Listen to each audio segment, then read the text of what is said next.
శ్రీ గురుభ్యో నమః. హరిః ఓం. వసుదేవసుతం దేవం కంసచానూరమర్దనం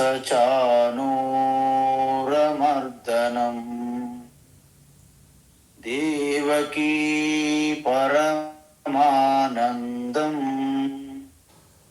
కృష్ణం వందే జగద్గురుం. తీర్త్వా మోహార్ణవం హత్వా రాగద్వేషాదిరాక్షసాం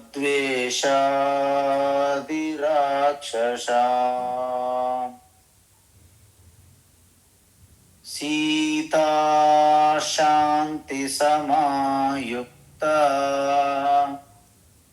ఆత్మా రామో విరాజతే. ఆత్మా రామో విరాజతే. ఆత్మస్వరూప బంధుగణ, మనం గుణత్రయ విభాగ యోగములో 3 గుణములు, వాటి మధ్య ఉన్న వ్యత్యాసం చూసాం. తేడా, ఆ గుణాలని ఎలా అధిగమించాలి అంటే గుణాతీత ఎలా మారాలి అనేది కూడా భగవాన్ చాలా స్పష్టంగా చెప్పారు. ఎందుకంటే యావత్ సృష్టి అణువు సర్వ ప్రాణులు రెండింటి యొక్క కలయిక. ఒకటి ప్రకృతి, 2 చైతన్య పురుష.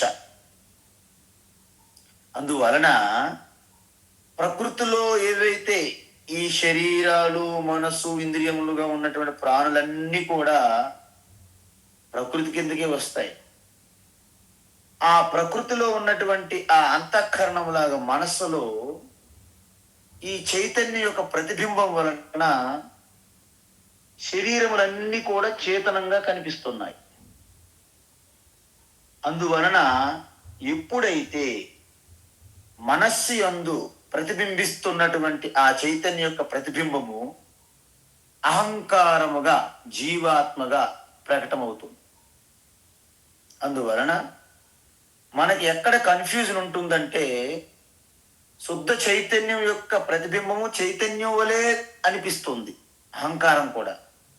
అందుకే నేను అంటే ఇంతకీ అహంకారమైనటువంటి నేనా, శుద్ధ చైతన్య పరమాత్మ నేనా అనేది కన్ఫ్యూజన్ అన్నమాట. అక్కడ వేడిగా మెరుస్తున్న అగ్నిగోళం వలె, ఇంతకీ అగ్నిగోళం మెరుస్తుందా, అగ్ని మెరుస్తుందా? కన్ఫ్యూజన్. కాబట్టి ఇక్కడ ఈ 3 గుణములు ఉంటాయి. కాబట్టి ఈ 3 గుణములు హెచ్చు తగ్గులు జరుగుతూ ఉంటాయి. ఎవరికైనా సరే, జ్ఞాని అయినా, భక్త అయినా, అజ్ఞాని అయినా, ఎవరైనా సరే 3 గుణములు ఉండాల్సిందే ప్రకృతి ఉన్నంత వరకు, అంటే శరీరం ఉన్నంత వరకు. అయితే ఈ 3 గుణములు ఒక్కొక్కసారి ఒక గుణం వృద్ధి చెంది మిగతా 2 గుణాలకి అనగలుగుతుంది.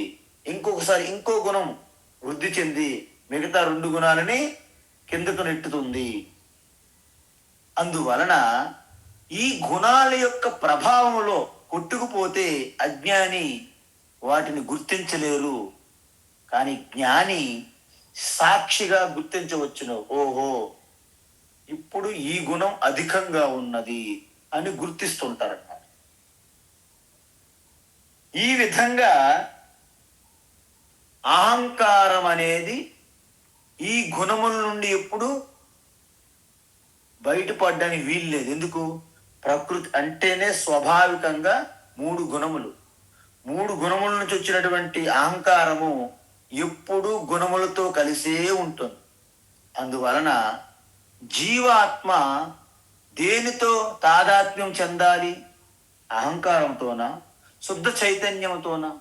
అంటే శుద్ధ చైతన్యముతో నేను మమైకమై ఉన్నంత వరకు ఎలాగైతే ఇనుపగోళముతో అగ్ని సహవాసం వలన సమ్మిడి దెబ్బలు ఎలాగైతే అగ్నికి కూడా తప్పవో, శుద్ధ చైతన్యముని విడిచిపెట్టి దాని యొక్క ప్రతిబింబమైనటువంటి అహంకారంతో ఉన్నంత వరకు మనకి ఎత్తు పల్లాలు, ఒడిదుడుకులు, సుఖదుఖాలు, ఈ సంసార ఆందోళనలు తప్పవు. అయితే మనమేం చెయ్యాలి? ఏమి చెయ్యాల్సిన పని లేదు. మనం ఒకటే చెయ్యాలి. అంటే నాణ్యం గుణేభ్య కర్తారం. అంటే ఈ గుణముల్లో అన్నీ జరుగుతున్నాయి తప్ప శుద్ధ చైతన్య స్వరూపమైనటువంటి నా యథార్థ తత్వంలో ఏమీ జరగడలేదు అని గుర్తించి అహంకారం నుండి షిఫ్ట్, ఒక యూటర్న్ తీసుకొని సాక్షిగా తెలుసుకోవడమే గుణాతీత అంటారు. అందువలన ఈ గుణాతీత ఎప్పుడైతే అలాగా సాక్షి వైపు దృష్టి మరలించారో వారు శరీరంకు సంబంధించినటువంటి ఈ దుఃఖములు, ఎటువంటి ప్రాబ్లం నుంచి బయటపడతారు? జన్మ, మృత్యు అంటే పుట్టుక, మరణము, జర అంటే వృద్ధాప్యము, దుఃఖై అనేక దుఃఖములు, అనేక బాధలు, పీడ నుండి విముక్త, కంప్లీట్గా విడుదల, ముక్తి వస్తుంది. అలాంటి వారు ఏం పొందుతారు ప్రయోజనము? అమృతం అశ్నుతే, శాశ్వతమైనటువంటి నాశనము లేని అమృతత్వమైనటువంటి ఆ పరమాత్మ చైతన్యమును, పరమాత్మ ప్రాప్తిని పొందుతారు అని చెప్పాం. అయితే అర్జునుడికి వెంటనే ఆయనకు ఒక కోరిక కలిగినది. ఏంటి? కైహి లింగైహి త్రీన్ గుణాన్ అతీత భవతి. హే ప్రభో, కైహి అంటే ఎటువంటి లింగములు అంటే ఎటువంటి స్వరూపం కలిగి ఉంటారు? ఎవరు? 3 గుణాలకి అతీతంగా వెళ్ళినటువంటి జ్ఞాని ఎటువంటి వాటి యొక్క మార్పులు, గుర్తులు కలిగి ఉంటారు అన్నారు. ఇదే ప్రశ్న మనము 2వ అధ్యాయంలో చూసాం. స్థిత ప్రజ్ఞ, అక్కడ స్థిత ప్రజ్ఞ, ఇక్కడ గుణాతీత, అంతే తేడా. అయితే ప్రభో ఏతాన్ 3 గుణాన్ అతీత కైహి లింగైహి భవతి అంటే ఈ 3 గుణాలకు అతీతంగా ఎదిగినటువంటి జ్ఞాని ఎటువంటి లక్షణాలు కలిగి ఉంటారు? ఇక లింగై అంటే లక్షణము అని అర్థం, లక్షణాలు. అందుకే శివలింగ అంటే తప్పుడు అర్థాలు తీసుకొచ్చే అవకాశాలు చాలా పెట్టేశారు ఆల్రెడీ, కథల రూపంలో, ప్రవచనాల రూపంలో. అంటే లింగ్యతే అనేన ఇది లింగ అంటే ఎటువంటి ఆ లక్షణము, ఆ గుర్తు ద్వారా శివునికి మిమ్మల్ని చేరుస్తుందో, శివుని గురించి తెలియజేస్తుందో దాన్ని శివలింగము అంటారు. అందువలన ఇప్పుడు కాషాయ వస్త్రం ఉంది. సన్యాసి యొక్క లింగం అంటే ఏంటంటే కాషాయ వస్త్రము. అంటే కాషాయ వస్త్రం చూసిన వెంటనే మీకు వీరు సన్యాసి కాబోలు అని మీకు తెలుస్తుంది. అది లింగం. అందువలన ఇప్పుడు ఒక ముసలి వారికి జుట్టు బాగా పండిపోయింది, మీకేమైనా డౌట్ వస్తుందా? వాళ్ళు యువకులు యవ్వనంగా ఉన్నారనుకుంటారా? అనుకోరు. వాళ్ళు ఎంత చెప్పినా మీకు తెలుసు వీళ్ళు ఆల్రెడీ ముసలి వాళ్ళు ఏమో, ఎందుకంటే జుట్టు మొత్తం పండింది. ఓకే, చిన్నవాళ్ళకు కూడా ఈ మధ్య జుట్టు పండుతుంది కాబట్టి అయినా మనకు తెలిసిపోతుంది ఈ చర్మం ముడతలు పడవచ్చు, ఏదైనా తెలుస్తుంది మనకు వృద్ధాప్యం అనేది. అందువల్ల గుర్తేంటి? వాళ్ళ శరీరం, చర్మము ముడతలు పడడం, జుట్టు పండడం, ఇవన్నీ కూడా వృద్ధాప్యానికి లింగము అంటారు, లక్షణ. అందువలన అర్జునుడు ఏమంటున్నారు అంటే కిం ఆచార అంటే ఎటువంటి లక్షణాలు కలిగి ఉంటారు, వారు ఏ విధంగా ప్రవర్తిస్తారు. ఎందుకంటే వాళ్ళు కూడా ఈ సొసైటీలోనే, ఈ సమాజంలోనే ఉండాలి కదా, తోటి మనుషులతో వాళ్ళు ఉండాలి కదా, జీవించాలి కదా. మరి జ్ఞానం పొందాక కూడా అంటే గుణాతీత అయినప్పటికి కూడా మనుషుల మధ్యనే ఉండాలి, తప్పదు. మరి వేష భాషల్లో ఏమైనా మార్పు వస్తుందా? అర్జునుడి యొక్క ప్రశ్న. అక్కడ మనం 2వ అధ్యాయం చూసినట్టే, ఎవరైనా వేషభాషలను మార్చి కమండలం పట్టుకొని పాదుకులు వాడుతూ, తర్వాత గడ్డం, జటలు, కాషాయంబరం, చాలా కాస్ట్లీ వస్త్రములు ధరించి ఉంటే వాళ్ళే గుణాతీతులు అనుకోవచ్చా అని డౌట్ ఉండొచ్చు మనకి. అందువలన ఇక్కడ ఏమంటున్నారంటే, గడ్డం ఉన్నా, జుట్టు ఉన్నా, పెద్ద వస్త్రాలు రేటుగా ఉన్నటువంటి ధన సంపద, ఎక్కువ విలువైనటువంటి వస్త్రాలు ధరించిన, ఒక చిన్న కౌపీనం ఉన్న పెద్ద తేడా ఏముండదు. ఎందుకంటే బాహ్యంగా ఏమీ మార్పులు ఉండవు, అవసరం లేదు కూడా. మరి మనం చూడాల్సిన మార్పు బయట కాదు, లోపల. అంటే బాహ్యమైన మార్పు కాకుండా అంతర్గతమైన మార్పు. ఏంట మార్పు? వేదాంతము, భగవద్గీత కొంచెం కూడా అసలు సిద్ధులు, బయట మార్పులు, ఈ అట్రాక్షన్లు, ఈ ఆకారాల గురించి చెప్పదు. ఎందుకంటే ఇలాంటి మీకు ఎక్కడ దర్శనం వచ్చిందా? మీకు స్వప్నంలో దర్శనం వచ్చిందా? మీకు పగటిపూట దర్శనం వచ్చిందా? మీకు గంగానది దగ్గర, లేకపోతే అరుణాచలంలోన? ఇలాంటి క్వశ్చన్లు రావు. ఎందుకంటే దర్శనాలు బయట నుంచి ఏమి ఉండవు.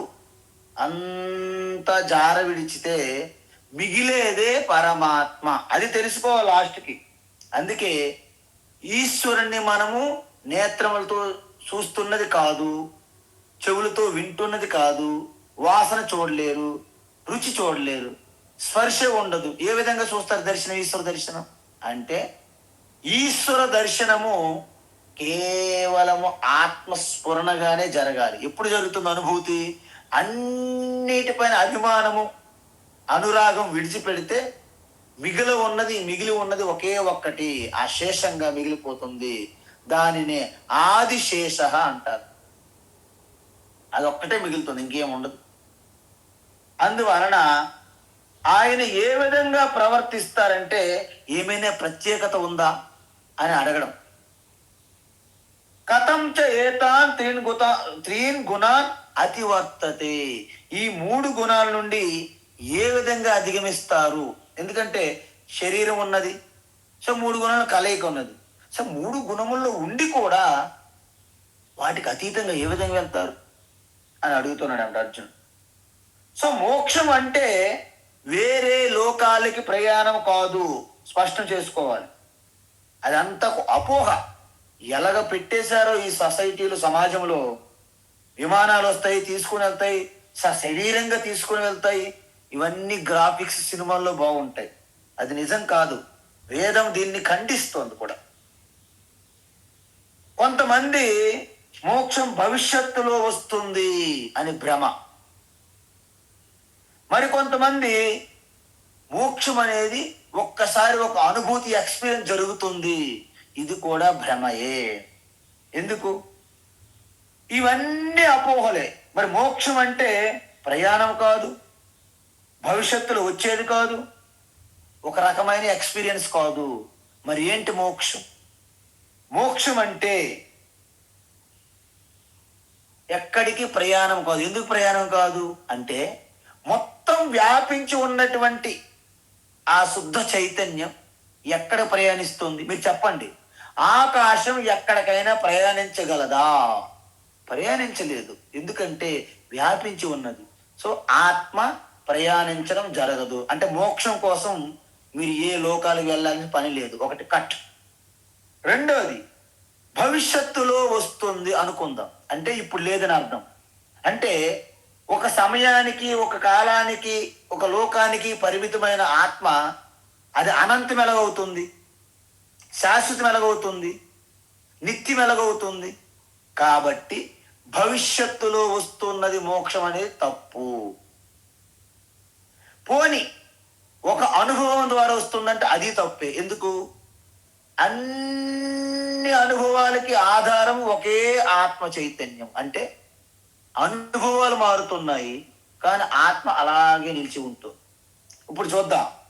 నేత్రములతో మీరు చూస్తున్నారు అంటే, నేత్రములతో చూస్తున్నప్పుడు ఈ నేత్రములు వెనక ఉన్నటువంటి ఆ చైతన్య ఎరుక అలాగే ఉంటుంది, కానీ నేత్రం మూసారు. అప్పుడు ఏం చేస్తున్నారు? చెవులతో వింటున్నారు. అంటే నేత్రములు వచ్చాయి, పోయాయి. దాని ముందు దృశ్యములు వచ్చాయి, పోయాయి. కానీ చెవులతో మళ్ళీ వినడం మొదలెట్టాం. అంటే శబ్దములు, చెవులు, అంటే నేత్రములు ఆకారాలు పోయి శబ్దములు, చెవులు వచ్చాయి. కానీ చెవులు వెనక ఉన్నటువంటి చైతన్య ఎరుకు అదే ఎరుకు కొనసాగుతుంది. అదేవిధంగా వాసన, రుచి, స్పర్శ, మన ఆలోచనలు, భావనలు, వీటన్నిటికీ సమానంగా నేను అనే శుద్ధ చైతన్య శివ ఆత్మారామ ఒక్కటే. అందువలన బల్బు పెట్టాం, బల్బు తీసేసాం. ఫ్యాన్ పెట్టాం, ఫ్యాన్ తీసేసాం. ఇంక అనేక ఫ్రిడ్జ్, టీవీ, ఎన్ని వస్తువులు మీరు ఆన్ చేస్తున్నా, ఆపుతున్నా, అన్నింటి వెనక ఒకే కరెంటు ఉన్నట్లుగా అదే విధంగా అన్ని అనుభవాల్లో కూడా వెనక ఉన్నటువంటి చైతన్యమే ఆత్మ. అది ఎప్పుడు నిత్యముక్త. దానికి మోక్షం రాదు, ఒకసారి వచ్చిపోయేది కాదు, నిత్యముక్త. అందువలన దానికి ప్రత్యేకమైన అనుభవము, ఎక్స్పీరియన్స్ అక్కర్లేదు. మరి మోక్షం అంటే ఏమిటి?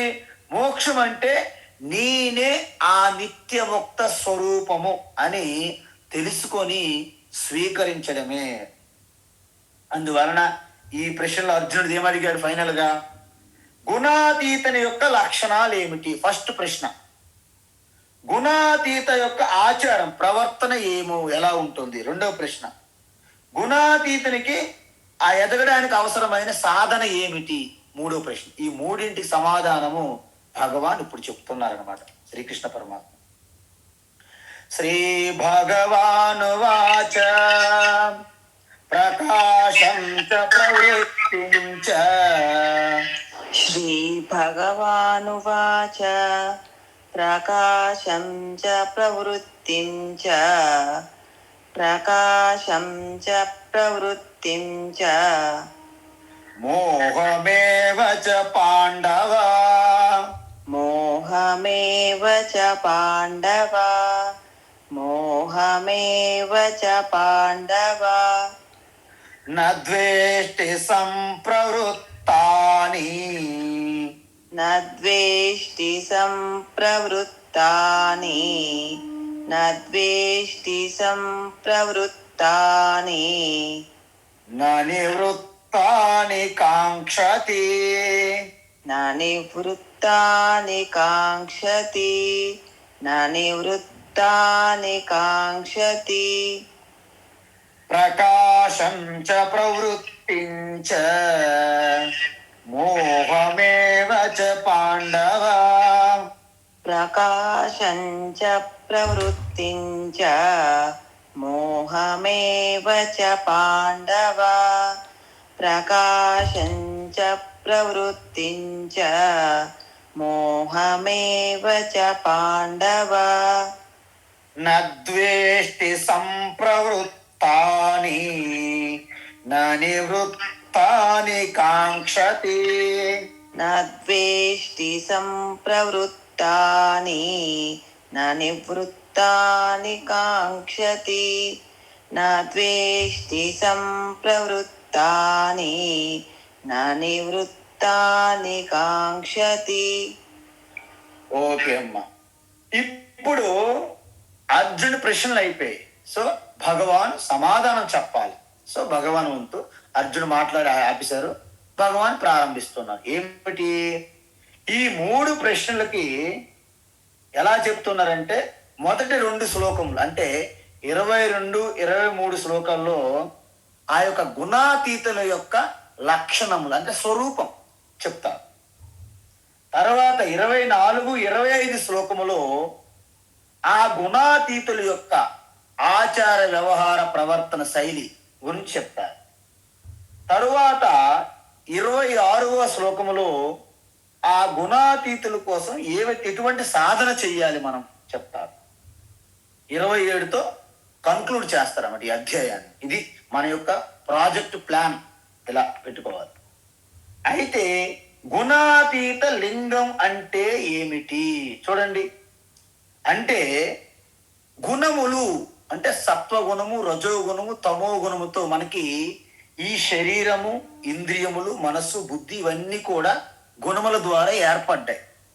కానీ అవి జడములు కాబట్టి వాటికి స్వతంత్రంగా అధిష్టానము లేదు, ఆధారం లేదు కాబట్టి ఉనికిగా ఉంటూ ఆ మనస్సు అంతఃకరణం యందు ప్రతిబింబంగా అంటే చైతన్య ప్రతిబింబంగా శరీరం అంతటికి చేతనం అందిస్తున్నదని చెప్పాం. అందువలన ఈ శరీర మనసు ఇంద్రియములతో అభిమానం లేకుండా కేవలము దీనికి ఆధారంగా ఉన్న సాక్షితో ఎవరైతే మమేకం అవుతారో వారిని గుణాతీతులు అంటారు.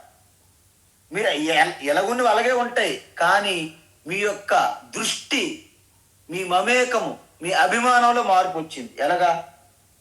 ఈ శరీర ఇంద్రియ మనస్సుపై అభిమానం పూర్తిగా లేకుండా, అంటే ఈ ప్రపంచము చెట్టు, కారు, ఇల్లు, కుర్చీ, టేబుల్ వాటి ఎలాగైతే నాకంటే వేరుగా ఉన్నాయని మీరు భావిస్తున్నారో అదే విధంగా ఈ శరీరం కూడా, ఇది శరీరము, ఇది చెవులు, నేత్రములు, ఇది మనస్సు, ఇది బుద్ధి, ఇది అంటే వాటిని మీరు తెలుసుకుంటున్నవారు. మీరు అది కాదు.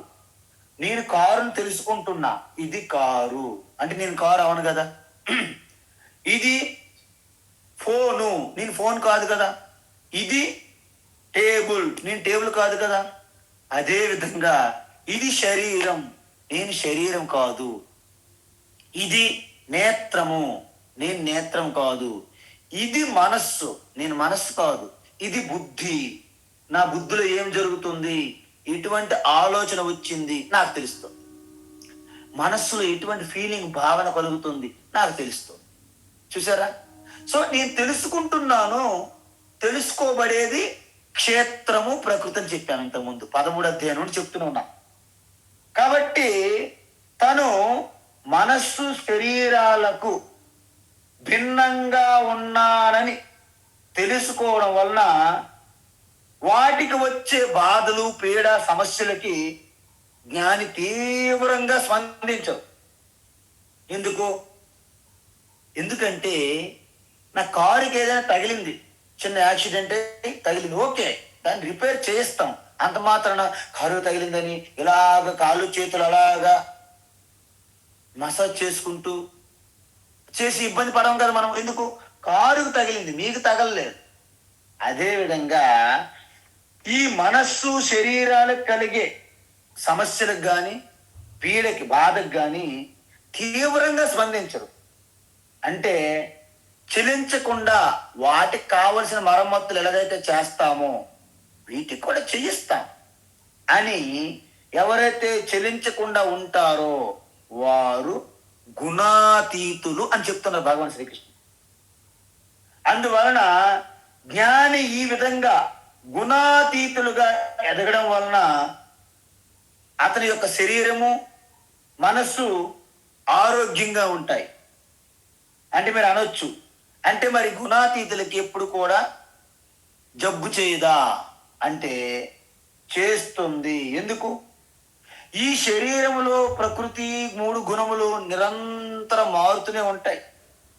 అందువలన ఆయన ఈ గుణాతీత స్థితికి రావడానికి కర్మయోగ సాధన చేశారు, ఉపాసన సాధన చేశారు, జ్ఞానయోగ సాధన కూడా చేశారు. కాబట్టి వారికి సహజంగానే సత్వగుణం అధికంగా ఉంటుంది.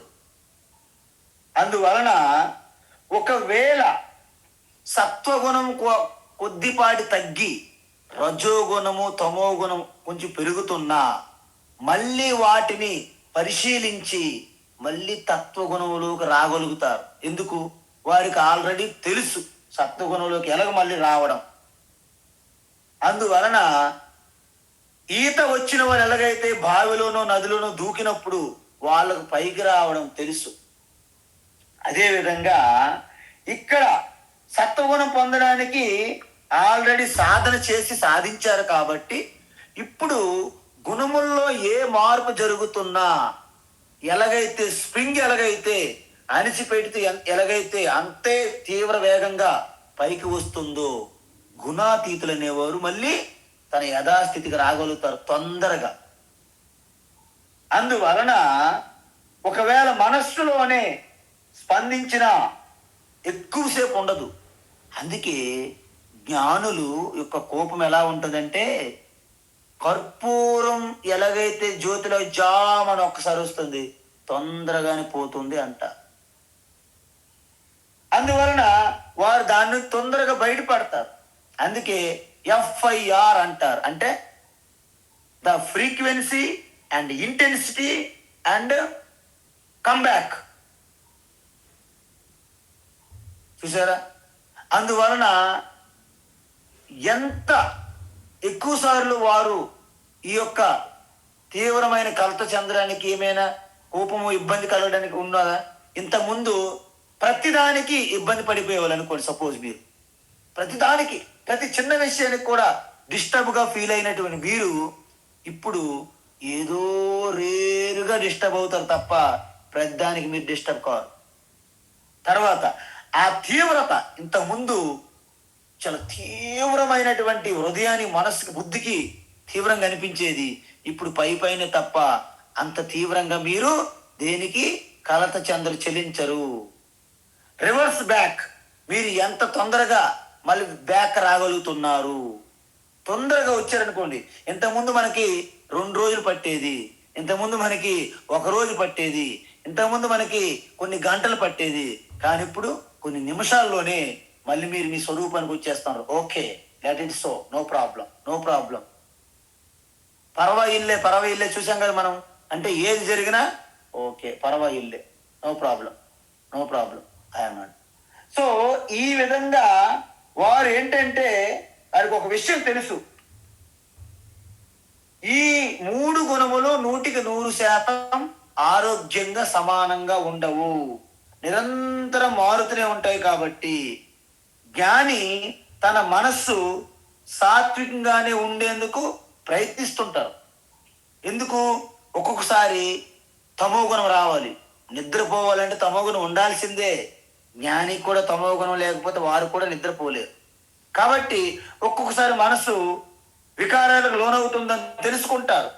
కాబట్టి మానసిక ఉద్రేకాలకి, కోపతాపాల్లో పడిపోకుండా మళ్ళీ వెంటనే మెల్లగా వెనక్కి వచ్చేస్తారు. ఎందుకంటే మనస్సును కూడా ఎప్పుడైతే మళ్ళీ సాక్షిభూతంగా మీరు దర్శించగలుగుతారో, మీ మనస్సు నుండి ఆ కోపతాపం వేడి నుండి మళ్ళీ మీరు వచ్చేయగలరు బయట.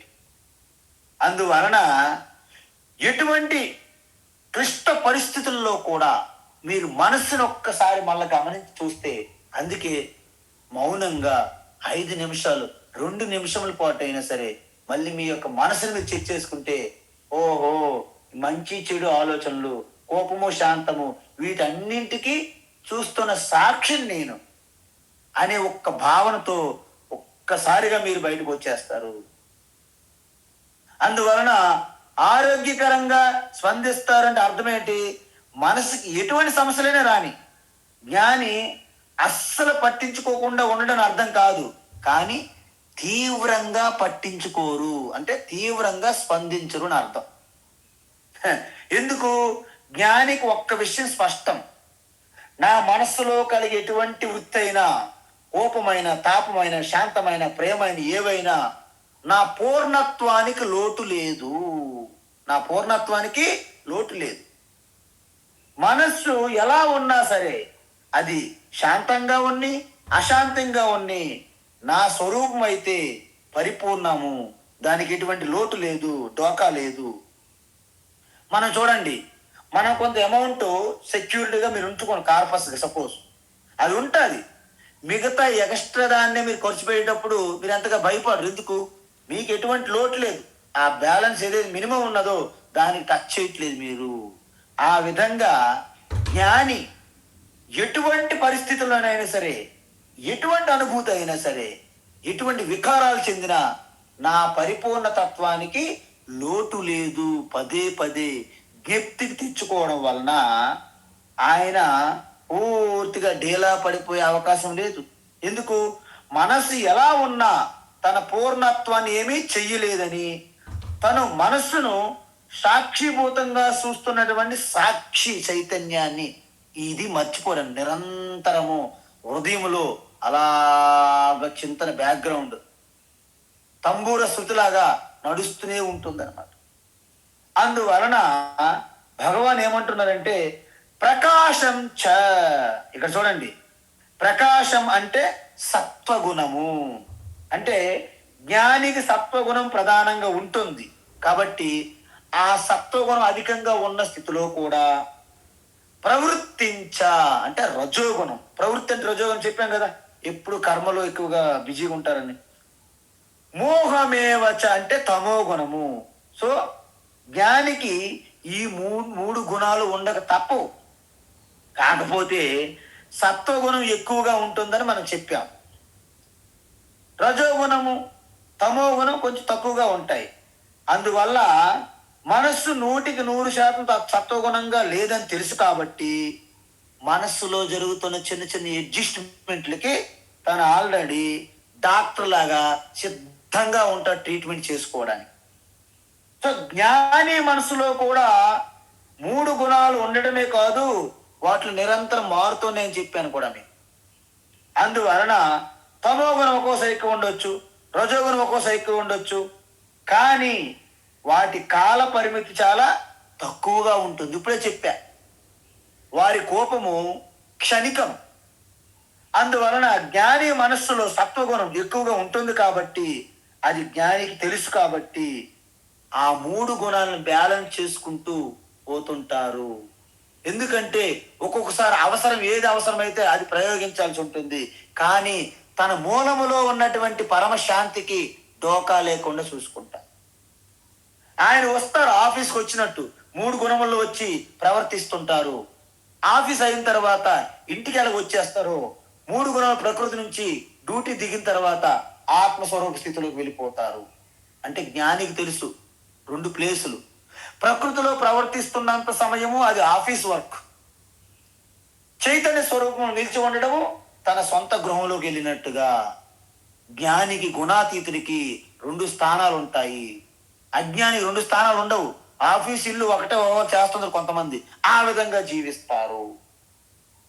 అందువలన సంప్రవృత్తాన్ని 3 గుణాల్లో ఏది ఎప్పుడు ఎక్కువగా ఉన్నా నద్వేష్టి అంటే తన మనసును తాను ఎప్పుడు ద్వేషించరు. ఎందుకు? తమోగుణం ఎక్కువైనా రజోగుణం ఎక్కువైనా దానికి కారణమైన మనసును మనము ద్వేషించరు. ఎవరు?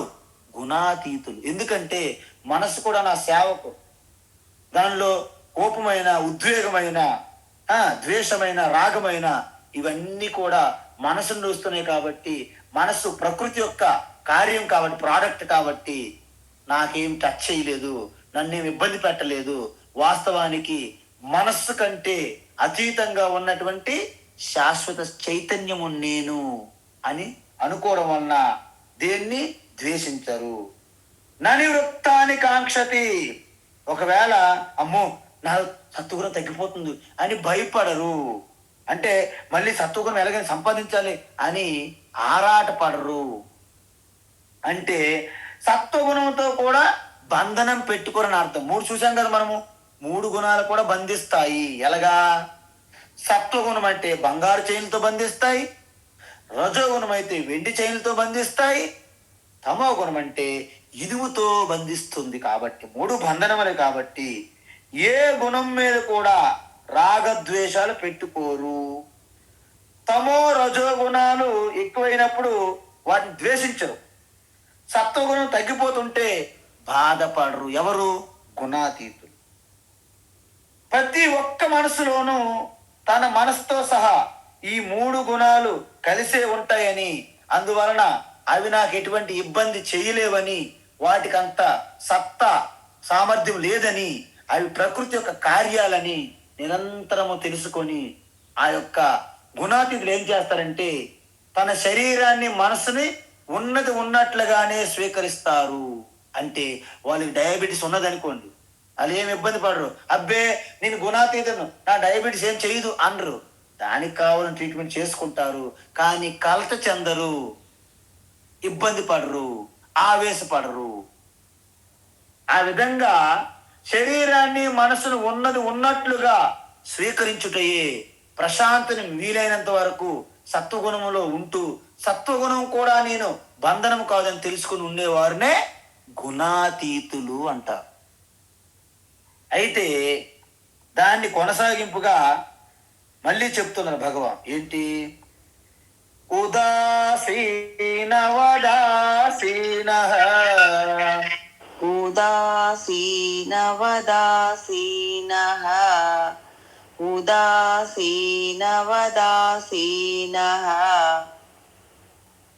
గుణైర్యో న విచాల్యతే గుణైర్యో న విచాల్యతే గుణైర్యో న విచాల్యతే గుణావర్తంత ఇత్యేవ గుణావర్తంత ఇత్యేవ గుణావర్తంత ఇత్యేవ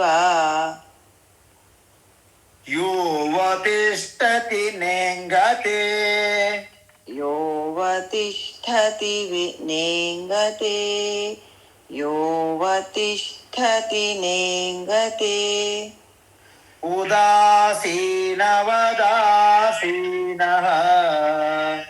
గుణైర్యో న విచాల్యతే ఉదాసీనవదాసీనః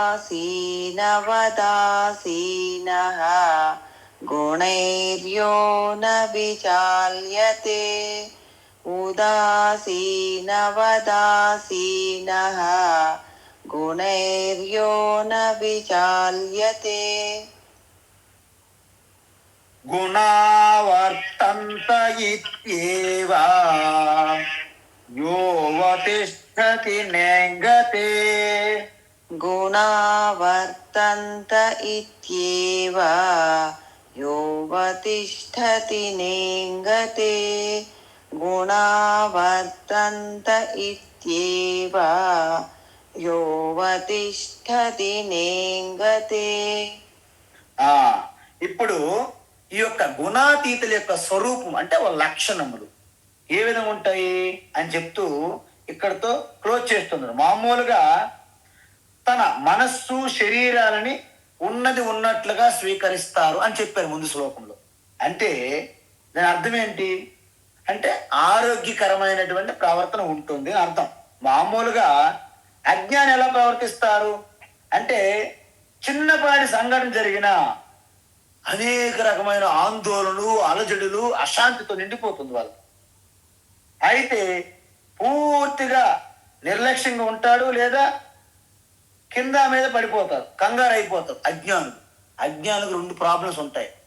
అయితే అన్ని విడిచిపెట్టి ప్రతిదానికి ఒక నిర్లక్ష్యంగా ఒక జడంగానే ఉంటారు, లేకపోతే కింద మీద పడి అల్లరి చేసేసి అల్లరి కంగారు పెట్టేసి అలజడిలోనే పడిపోతారు అజ్ఞానులు. అదేవిధంగా చిన్నపాటి అనారోగ్యం వచ్చింది అనుకోండి, తమోగుణం ఎక్కువగా ఉన్న వ్యక్తి ఏమంటారు, అసలు కదలతో పట్టించుకోరు, అలాగా మూలుగుతూ అలా ఉంటారు దాంతో. ఒకవేళ రజోగుణం ఎక్కువగా ఉందనుకోండి, ఆ వ్యక్తి ఏం చేస్తారు, ఏమైపోతుందో, పెరిగిపోతుంది, జ్వరం పెరిగిపోతుంది, చనిపోతానేమో, హాస్పిటల్ తీసుకెళ్ళి టెన్షన్లో పడిపోతాడు ఆయన. ఎందుకు? రజోగుణం ప్రాబ్లం వల్ల. ఒకవేళ డాక్టర్లోకి దగ్గర తీసుకెళ్ళినప్పుడు సరే బ్లడ్ టెస్ట్ చేద్దామా అన్నాడు అనుకోండి, సపోజ్, ఏమున్నదో, క్యాన్సర్ ఏమో, ఏదో HIV ఏమో, లేకపోతే ఇంకేమేమో, ఏదో కరోనా అంటే ఈ కంగారులో ముంచెత్తేస్తుంది వాళ్ళకి. అయితే పూర్తి నిర్లక్ష్యంగా జడంగానే ఉంటారు తమోగుణం ప్రధానం వలన, లేకపోతే కంగారు పడి చింతాక్రాంతులు అయిపోయి ఉంటారు. ఎవరు? అజ్ఞానులు. ఈ మూడు గుణాల ప్రభావం వలన. కానీ ఇప్పుడు గుణాతీత ఏం చేస్తారు అంటే దీనికి భిన్నంగా ఉంటుంది.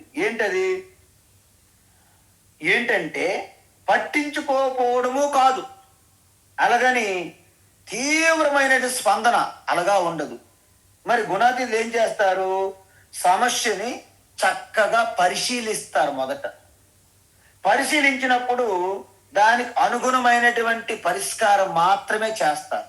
ఓకే, జ్వరం వచ్చింది అనుకుందాం. సరే, జ్వరం వచ్చింది, ఆగమాపాయన నిన్నటి వరకు జ్వరం లేదు, సో ఈవేళ వచ్చింది, సో రేపు ఉంటుందో ఎల్లుండి ఉంటుందో లేదు తెలియదు, వచ్చింది పోతుంది. బంధువైనా సరే మన ఇంటికి వస్తారు, శాశ్వతం మనతో ఉండరు. అది ఒక రైల్వే స్టేషన్ లాంటిది, ఒకే స్టేషన్ దగ్గర ట్రైన్ ఎంతవరకు ఉంటుంది. కాబట్టి ఈ వచ్చేవన్నీ కూడా పోతాయి. ఆగతే స్వాగతం కుర్యాత్, గచ్చంతం నా నివారయేత్ అంటారు మహర్షులు. అంటే మీకు ఏది వస్తున్నా చివరికి మీరు స్వాగతం పలకాల్సిందే. అది మీ తప్పు, మీరు పలకపోయినా పలకాల్సిందే. మహాభారతంలో ద్రౌపది 5 భర్తలకి వివాహం చేసుకోవాల్సినటువంటి ధర్మ సంకటం. ద్రుపద మహారాజు ఎట్టి పరిస్థితుల్లో ఈ పాండవుల భూమి మీద ఉంచనివ్వను అని ప్రగల్భాలు పలుకుతుంటాడు. సపోజ్ లాస్ట్కి నీ విధి రాత, నువ్వు అలా చేసావు, నీ తప్పే. ఆ బిడ్డ పుట్టేటప్పుడు యాజ్ఞశైని దేవతల వరప్రసాదము, అగ్ని నుండి పుట్టినటువంటి ఆ యొక్క ద్రౌపదిని నువ్వు అనేక కష్టాలు ఆవిడ జీవితాంతం ఉండుగాక అని వరం కోరుకొని ఆవిడ పుట్టినప్పుడు, కాబట్టి నీదే తప్పు, కాబట్టి అందుకే ఇది జరిగింది, కాబట్టి నువ్వు స్వాగతం పలకాల్సిందే పాండవులకని భగవాన్ శ్రీకృష్ణ చెప్తే ద్రౌపదుడు నోరు మూసుకొని స్వాగతం పలికారు. అందువలన మనకు ప్రతి కార్యక్రమంలో కూడా రిజల్ట్లో మీకు ఇలాగే అనిపిస్తుంటుంది. ఒక్కొక్కసారి వాటిని మీరు స్వీకరించలేరు, కానీ స్వీకరించాల్సిందే. ఎందుకు? ఆగతే స్వాగతం కుర్యాత్. అందుకే మనకి ఏమొస్తున్నా వ్యక్తులు కానీ, సంబంధాలు కానీ, వస్తువులు కానీ, పేరు కానీ, ఈవెన్ అపకీర్తి కానీ ఏదొచ్చినా స్వాగతం చేయాల్సిందే. అంటే మన వరకు ఏది వస్తున్నా అది ఈశ్వర ప్రసాదము. మన నుండి ఏది పోయినా సరే, ఏది పోయినా, మనుషులు పోవచ్చు, వస్తువులు పోవచ్చు, కీర్తి కూడా పోవచ్చు, అయితే అది కూడా ఈశ్వర అర్పణంగా భావించాలి. అందుకే say happily smiling, with smiling goodbye, with smiling welcome. ఇది భగవద్గీతలో గుణాతీత లక్షణం. కాబట్టి వీరు కంగారు పడరు. దానికి అనుగుణంగా ఎటువంటి సొల్యూషన్, పరిష్కారం కావాలో అదే చేస్తారు. చిన్న ఉదాహరణ చూస్తాను నేను. అజ్ఞాని, తమోగుణం, రజోగుణంలో ఉన్న వ్యక్తి ట్రావెలింగ్ చేస్తున్నప్పుడు ఒక దగ్గర పెట్రోల్ ఆగిపోయింది సడన్గా. తప్పితే ఏదో రిపేర్ వచ్చింది కారు. వెంటనే అమ్మగారు కారు దిగారు, లెఫ్ట్ రైట్ వాయించారు డ్రైవర్కి. ముందు చూసుకోవా, నీకు బుద్ధి ఉందా, నీకు బుర్ర ఉందా, ఇలా మధ్యలో విడిచిపెడితే ఎలాగా, ఏం చేయాలి అని చింతాక్రాంతులు చేవాట్లు పెట్టడం మొదలెట్టారు. ఒక దండకం, దీన్నే తిట్ల దండకం అంటారు. 10 నిమిషాలు అయ్యింది. ఆ డ్రైవర్ కంగారు పడిపోతాడు. అసలు నెక్స్ట్ ఏం ఆలోచించాలి, ఎలా బయటపడాలో కూడా ఆయనకు అవకాశం ఇవ్వట్లేదు అమ్మగారు, వానరమ్మ, యజమానురాలు. అదే స్థితిలో ఒక గుణాతీతుడిగా మీలాంటి ఎవరైనా ఉన్నారనుకోండి, అంటే సత్వగుణం అధికంగా మెయింటైన్ చేస్తూ ఆ 3 గుణాలని సాక్షిగా ఉన్నటువంటి మీరు ఉన్నారనుకోండి, ఆ స్థానంలో, ఆ అమ్మగారి ప్లేస్లో మీరున్నారు అనుకుందాం. మీరేం చేస్తారు? ఏమైంది బాబు, అమ్మాయి ఇలాగ అయింది, అవునా, అయితే ఇక్కడి నుంచి మనం బయటపడగలగా, సరే దగ్గరలో ఏమైనా ఒకసారి చెక్ చెయ్యు, దగ్గరలో ఏమైనా పెట్రోల్ బంక్ ఉందా, లేకపోతే దగ్గరలో ఏమైనా సర్వీసింగ్ సెంటర్ ఉందా, వాటిపై ఆలోచించు. ఇక్కడ నుండి ఎంత దూరం ఉంటుంది, ఎలా వెళ్ళాలి, ఎటువంటి వాహనంలో వెళ్ళాలి, ఏమైనా లిఫ్ట్ తీసుకుంటావా, ఇంక వేరే మార్గం ఉందా. అంటే ఒక వ్యక్తి ప్రాబ్లం వైపు ఆలోచించడమో ముందు చూసాం మనం, పరిష్కారం వైపు ఉండి ఆలోచించడం ఇప్పుడు చూసాం మనం. ఇది తేడా అనమాట. ప్రాబ్లము, సమస్య సమానం అందరికీ, కానీ మనం ఆలోచించే విధానంలో తేడా ఉంటుంది. చూసారా? ఆలోచించే విధానంలో మనము ఆ డ్రైవర్కి ఎంకరేజ్ చేస్తే ఆయన మంచి ఆలోచన ఇస్తాడు. ఆ అమ్మగారు ఈ పలానా దూరంలో సర్వీసింగ్ సెంటర్ ఉంటుంది, ఉండొచ్చు, పలానంత దూరంలో మనకి బంక్ ఉంటుంది, పెట్రోల్ అయిపోయినా పెట్రోల్ వేయచ్చు. ఇవన్నీ కూడా వారికి ఒక స్వేచ్ఛ ఇస్తే మీ వాతావరణం అంతా చక్కదిద్దబడుతుంది. సో దీన్నే గుణాతీత ప్రవర్తన అంటారు. దాన్ని అజ్ఞాని ప్రవర్తన, గుణములతో కూడి ఉన్నటువంటి ప్రవర్తన, గుణములకు సాక్షిగా ఉన్నటువంటి ప్రవర్తన, ఈ విధంగా ఉంటుందన్నమాట. అందువలన మనస్సు పరంగా కూడా అంతే. మనస్సు ఓకే, చాలా ఉసారగా ఉన్నది, బాగా పనిచేస్తుందని ఒక పరికరం అలా చూస్తారన్నమాట. అది ఎప్పుడు అక్కడ ఉండదు. కాబట్టి మూడు గుణాలు ఎప్పుడు కూడా కిందకి మీదకి కిందకి మీదకి రంగులు రావటంలా తిరుగుతూ ఉంటది అనమాట. అందువలన ఒక్కొక్కసారి చిరాకు తప్పదు గుణాతీతులుగా అయిన జ్ఞానులకు కూడా. కానీ జ్ఞాని పూర్తిగా షేక్ అవడు, తన యొక్క ఆధారానికి మళ్ళా గట్టిగా పట్టుకోగలుగుతారు. ఎందుకు? మీరు కొన్ని నెలల పాటు, కొన్ని సంవత్సరాల పాటు, కొన్ని జన్మల పాటు ఈ తపస్సు చేశారు. ఈ గీత అధ్యయనం వృధా పోదండి. తపస్సు మనం యోగ భ్రష్టులో చూసాం. కాబట్టి మీకు జ్ఞాన సామర్థ్యం అనేది ఒక పిల్లర్స్ లాగా మీకు ఉంటుంది. కాబట్టి మీరు ఎంత షేక్ అవుతున్నా మళ్ళీ వెనక్ పట్ల ఆగేస్తుంది. ఆవు బేటా, నో ప్రాబ్లం, సబ్ చోటుకి ఆవు, మేరా పాస్ ఆవు అని ఆ పరమాత్మ మీ హృదయం నుండి మీరు పిలుస్తుంటారు. ఇన్నర్ వాయిస్ కాలింగ్ వస్తుంటది. కుదరదు, okay, no, don't worry, just keep quiet. ఒకసారి జరుగుతుంటాయి, మళ్ళీ okay, come here my dear Krishna Kanhai, మైనే తెరే లియే హృదయ అందర్ మందిర్ బనాయి. Come here my dear Krishna Kanhai, మైనే తెరే లియే హృదయ అందర్ మందిర్ బనాయి. तेरे लिए बहुत सारा खाना बनाई, तेरे लिए बहुत सारा खाना बनाई, दूध दही मक्खन मिश्री सारा मंगाई, why late so late Krishna Kanhai, come soon कृष्ణ Kanhai. చూసారా, లోపల ఉన్నటువంటి కృష్ణ మన హృదయంలో గుడి కడుతున్నాం. మీరు బయట గుడిలు కట్టారు, ఇంతవరకు భజనలు చేశారు, కీర్తన పాడారు. కానీ ఇప్పుడు లోపల ఋషికేశుగా అంతర్యామిగా ఉన్న కృష్ణ మనం చూడాలి. కాబట్టి ఆయన ఎప్పుడు మనకి పిలుస్తూనే ఉంటాడు ఇన్నర్ వాయిస్ల. మనం బిజీ కాబట్టి, ట్రాఫిక్ లో ఉన్నంత బిజీగా ఉంటాం కాబట్టి ఆ ఇన్నర్ వాయిస్ మనకి వినిపించదు. అందువలన మళ్ళీ అజ్ఞాని ప్రవర్తన రెండు విధాలుగా ఉంటుంది, చూసాం కదా. అయితే పూర్తిగా అన్ని నిర్లక్ష్యంగా ఉంటారు, లేకపోతే కింద మీద పడిపోయి చింతాక్రాంతులు అయిపోతారు. కానీ వీటన్నిటికీ మనసు యొక్క స్వరూపమే అది. కాబట్టి దాని మీద కంప్లైంట్ చేయడం వ్యర్థం. దానికి ద్వేషించకూడదు, అలాగని దాన్ని ప్రేమించకూడదు. మనసు అనేది మనసు, శరీరం అంటే శరీరం, అంతే. వాటిని యథాతథంగా గుర్తిస్తూ గమనిస్తూ నిరంతరము తన స్వరూప స్థితిలో ఉంటారు గుణాతీతులు. అందువలన ఉదాహరణకి ఎలా ఉంటారు అంటే, ఉదాసీనవత్ ఆసీన అంటే జ్ఞాని బయటి చూడడానికి నిర్లక్ష్యంగా ఉన్నట్టు కనిపిస్తారు, కానీ నిర్లక్ష్యం కాదు. ఎందుకంటే అనారోగ్యానికి గురైతే అతను తీవ్రంగా స్పందించి కింద మీద పడిపోవడం ఉండవు. రమణ మహర్షికి ఈ కుడి భుజంకి, ఎడం భుజంకి అనుకుంటా క్యాన్సర్ వచ్చింది. డాక్టర్లు వచ్చి పరీక్షలు చేస్తే వారు ఏవైనా మందులు లోపలికి ఇవ్వాలనుకున్నారు. రమణ మహర్షి గారు అన్నారు, మీరు ఏదైనా చేయాలంటే బయట చెయ్యండి, కానీ లోపల నాకేమి ఇవ్వద్దు అన్నారు. అయితే అలా కుదరదు, బయట చేస్తే మీరు తట్టుకోలేరు అన్నారు. మీరు చేసుకోండి, ఎలా ఉంటే అలా వండిన అన్నారు. ఆయన చేస్తున్న సమయంలో పూర్తిగా ఈ మూడు గుణముల ప్రకృతిని విడిచిపెట్టి తదేకంగా ఆ సాక్షి చైతన్యం మీద దృష్టి పెట్టి ఉన్నారు రమణ మహర్షి. అందువలన శరీరం కలుగుతున్నటువంటి ఆ బాధ పీడ ఏదైతే ఉందో ఆ తీవ్రత తగ్గుతుంది. ఎందుకు?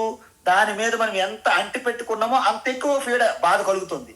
దాని నుంచి మనం ఎంత దూరంగా మనం భావన ద్వారా మానసికంగా దూరం అవుతుంటామో శరీరం మీద కలిగే బాధ కూడా కొంచెం తగ్గుతూ ఉంటుంది.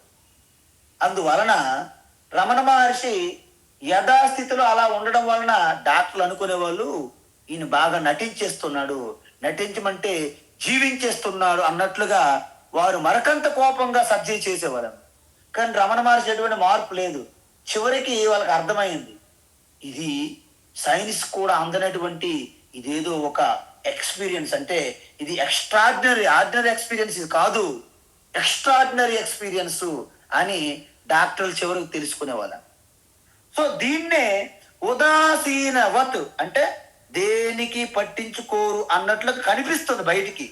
కానీ కృష్ణ పరమాత్మ ఏమంటున్నారు, అలా అనిపిస్తుంది కానీ వారు అన్నింటికీ కూడా వాళ్ళు అటెండ్ అవుతారు, అన్ని కాల్స్కి అటెండ్ అవుతారు.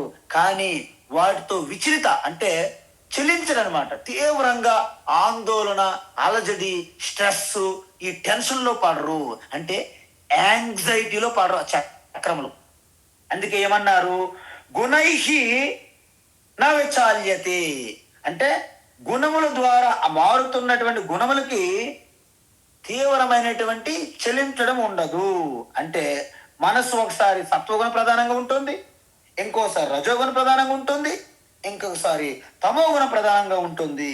కాబట్టి ఆయనకి అర్థమైపోతుంది, ఓహో ఇప్పుడు వంట వండుతాను, వంట డ్రెస్ వేరే వేరే ఓకే, ఇప్పుడు స్నానం చేస్తాను, స్నానం డ్రెస్ వేరే, ఇప్పుడు బయటికి వెళ్ళి ఆఫీస్కి వెళ్ళాలి, ఆఫీస్ డ్రెస్ వేరే అని తన యొక్క డ్రెస్సులు ఎలాగైతే మారుస్తున్నారో గుణములను అలా దర్శిస్తారు గుణాతీతులు. ఏ గుణములో ఉన్నా సరే జ్ఞాని కంగారు పడరు.